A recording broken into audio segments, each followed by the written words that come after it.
اللہ تعالیٰ نے اپنی قوم کی ہدایت کے لیے دنیا میں بہت سے نبی بھیجے، لیکن کیا آپ حضرت صالح علیہ السلام کی قوم کے بارے میں جانتے ہیں؟ اور کیا آپ یہ بھی جانتے ہیں کہ قرآن کریم میں اس قوم کا ذکر کس نام سے ہوا ہے؟ اور کیا آپ نے حضرت صالح علیہ السلام کی اونٹنی کا واقعہ سنا ہے کہ ان کی قوم نے اونٹنی کے ساتھ کیسا سلوک کیا؟ ان سب سوالات کے جوابات جاننے کے لیے میری اس ویڈیو کو اینڈ تک لازمی دیکھیے۔ قوم سمود کی پوری بستی برباد اور ویران ہو کر کھنڈر بن گئی اور پوری قوم فنا کے گھاٹ اتر گئی کہ آج ان کی نسل کا کوئی انسان روئے زمین پر باقی نہیں رہ گیا۔ دنیا میں بہت سی قومیں آئی، اللہ پاک نے ان قوموں کی طرف انبیاء کو ہدایت کے لیے بھیجا۔ جو قوم اپنے نبی علیہ السلام پر ایمان لے آتی وہ کامیاب ہو جاتی، اور جو نافرمانی کرتی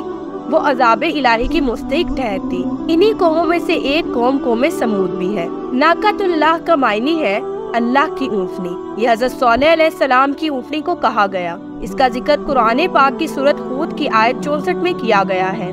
ناقۃ اللہ کی اضافت سے مراد شرف و عزت ہے، جیسا کہ مسجد کو بیت اللہ کہا جاتا ہے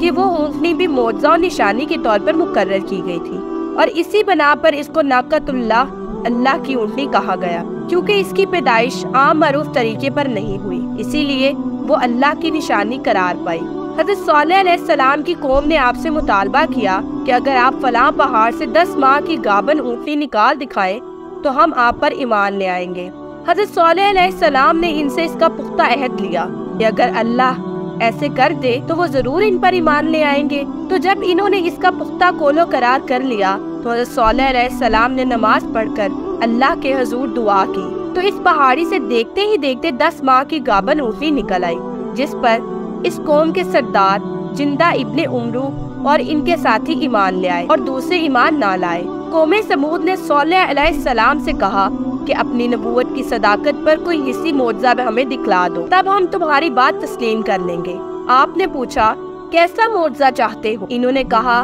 کہ اس پہاڑ سے ایک حاملہ اونٹنی برآمد ہو، پھر وہ ہمارے سامنے بچہ جنے تو ہم سمجھیں گے کہ واقعی تم اللہ کے رسول ہو اور تم پر ایمان لے آئیں گے۔ سیدنا صالح علیہ السلام نے اللہ سے دعا کی تو پہاڑ پھٹا، جس سے ایک بہت بڑے قد و قامت کی اونٹنی برآمد ہوئی، جس نے ان کے سامنے بچہ جنا۔ اس وقت صالح علیہ السلام نے اپنی قوم سے کہا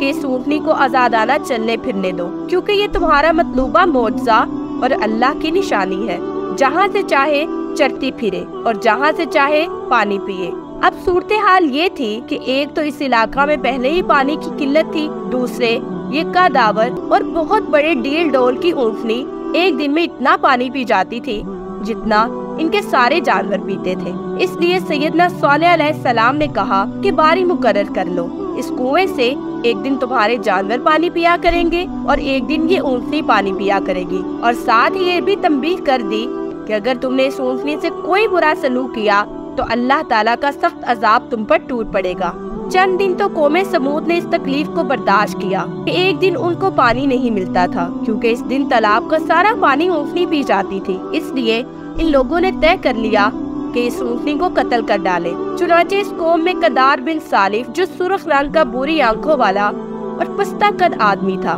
اور ایک زناکار عورت کا لڑکا تھا، ساری قوم کے حکم سے اس اونٹنی کو قتل کرنے کے لیے تیار ہو گیا۔ حضرت صالح علیہ السلام منع ہی کرتے رہے، لیکن قدار بن سالف نے پہلے تو اونٹنی کے چاروں پاؤں کو کاٹ ڈالا، پھر اس کو ذبح کر دیا اور انتہائی سرکشی کے ساتھ حضرت صالح علیہ السلام سے بے ادبانہ گفتگو کرنے لگا۔ چنانچہ خداوند قدوس کا ارشاد ہے کہ بس ناکا کی کوچے کاٹ دی اور اپنے رب کے حکم سے سرکشی کی اور بولے،